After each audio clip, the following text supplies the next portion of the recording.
Hello दोस्तों, आपका अपने जेटी क्लासेस में स्वागत है। तो आज हम लोग रक्त से संबंधित अति महत्वपूर्ण तथ्यों को समझने वाले हैं।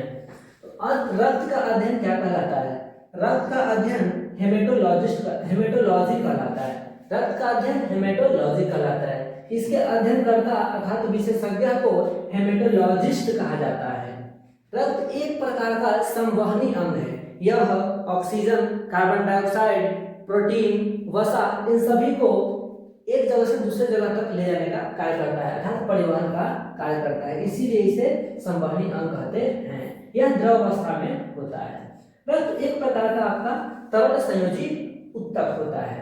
पुरुषों में बात करें तो रक्त 5.5 से 6.5 लीटर, औसतन देखा जाए तो 5 से 6 लीटर। वही महिलाओं में 4.5 से 5.5 लीटर, औसतन देखा जाए तो 4 से 5 लीटर। देखिए इसका पीएच मान जो होता है, पीएच मान 7.4 होता है। देखिए जिसका पीएच मान 7 से कम होता है उसे हम अम्लीय कहते हैं, जिसका 7 से ज्यादा होता है उसे हम क्षारीय कहते हैं। इसका पीएच मान 7 से ज्यादा है, इसलिए इसकी प्रकृति जो होगी वो क्षारीय होगी। रक्त हमारे शरीर में कितना परसेंट होता है? तो कुल वजन, हमारा जितना वजन है ओकर 7% निकालेंगे, जो भी आएगा वही हमारे शरीर में रक्त होगा। ठीक है। शरीर का तापमान कितना होता है? तो शरीर का तापमान तो 37 डिग्री सेल्सियस होता है, लेकिन उससे 1 डिग्री ज्यादा हमारे रक्त का तापमान होता है। अंदर जो बह रहा है ना रक्त, उसका तापमान 1 डिग्री ज्यादा होता है। तो शरीर का 37 डिग्री सेल्सियस, वही रक्त का 38 डिग्री सेल्सियस। निर्माण कहाँ होता है? तो अस्थि मज्जा में होता है। इसके निर्माण होने की जो प्रक्रिया है वो हेमेटोपोएसिस कहलाता है। ठीक है। इसका रंग लाल क्यों होता है? इसका रंग लाल हीमोग्लोबिन वर्णक के कारण होता है।